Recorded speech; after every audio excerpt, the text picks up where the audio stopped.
शासक अशोक के अभिलेख। अशोक का इतिहास हमें मुख्यतः उसके अभिलेखों से ही ज्ञात होता है। अब तक अशोक के 150 से ज़्यादा अभिलेख 45 स्थानों से प्राप्त हो चुके हैं, जो देश के एक कोने से दूसरे कोने तक बिखरे हुए हैं। जहां एक और ये अभिलेख उसकी साम्राज्य सीमा के निर्धारण में हमारी मदद करते हैं, वहीं दूसरी ओर इनसे उसके धर्म एवं प्रशासन संबंधी अनेक महत्वपूर्ण बातों की सूचना मिलती है। अशोक के अधिकांश अभिलेखों की लिपि ब्राह्मी लिपि है तथा अभिलेखों की भाषा प्राकृत मिलती है। तो देखिएगा 2 क्वेश्चन बन रहे हैं यहाँ पर। अशोक के अभिलेखों की लिपि कौन सी है? ब्राह्मी लिपि। और अभिलेखों की भाषा कौन सी है? वो है प्राकृत भाषा। कुछ अभिलेख विशेषकर उत्तर पश्चिम क्षेत्र से प्राप्त हुए हैं, जिनकी लिपि अरेमाइका एवं खरोष्टी है। तो जिन अभिलेखों की लिपि अरेमाइका और खरोष्टी है वो कौन कौन से अभिलेख हैं? देखिएगा सरेकुत्ता, मानसेहरा, शाहबाजगढ़ी। तो ये 3 अभिलेख ऐसे अभिलेख हैं जिनकी लिपि है वो अरेमाइका और खरोष्टी लिपि है।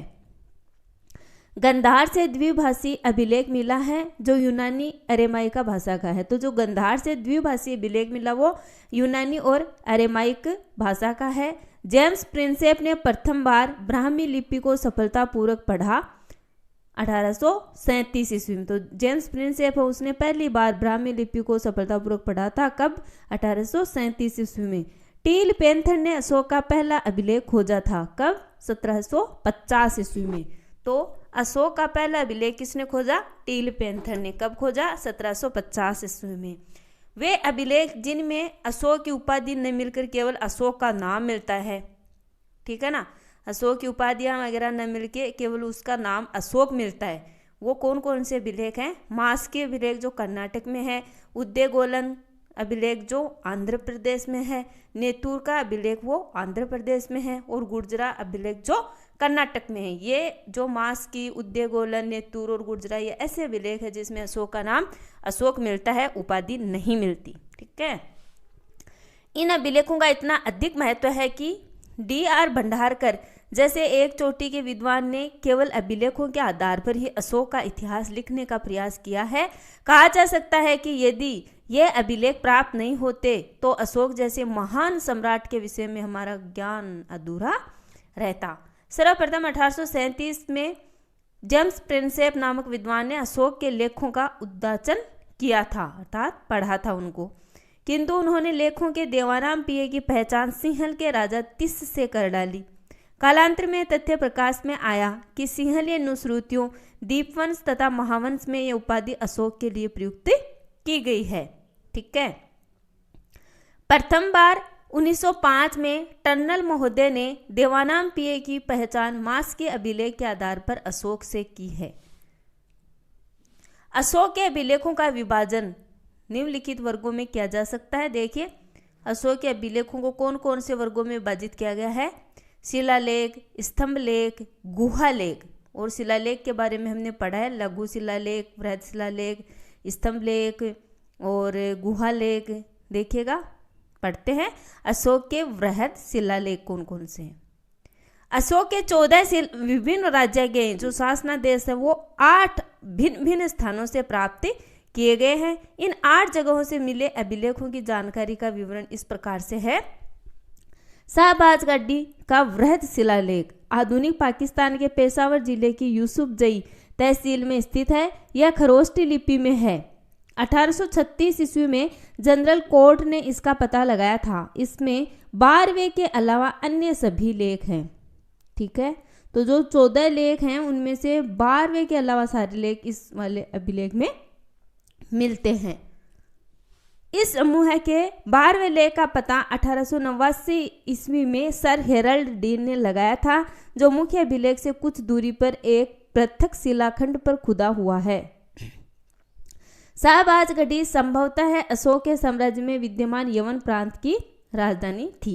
अगला आता है मानसेहरा वृहद शिलालेख।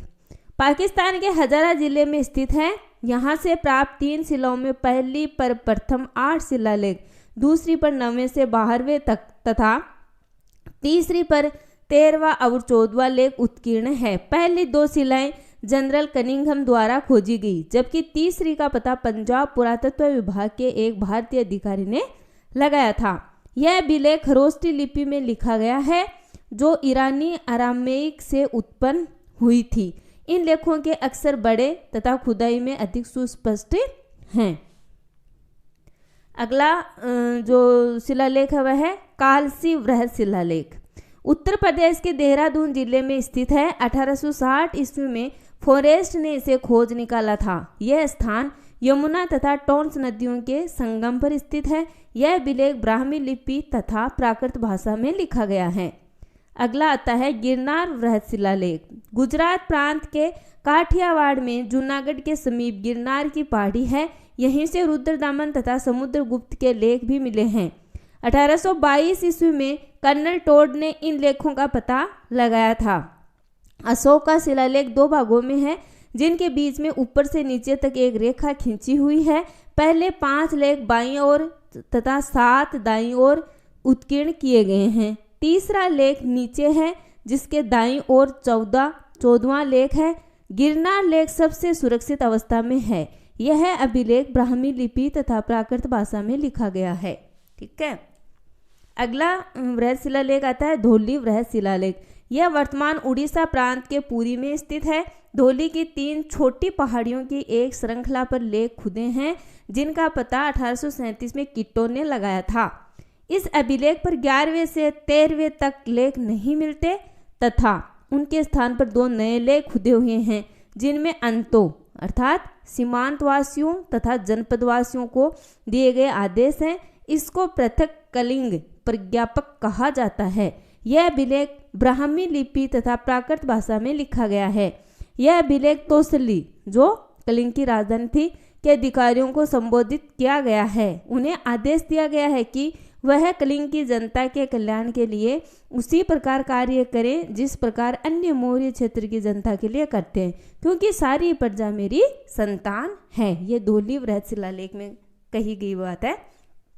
अगला आता है जोगढ़ वृहद शिलालेख। जोगढ़ वृहद शिलालेख उड़ीसा के गंजाम जिले में स्थित है।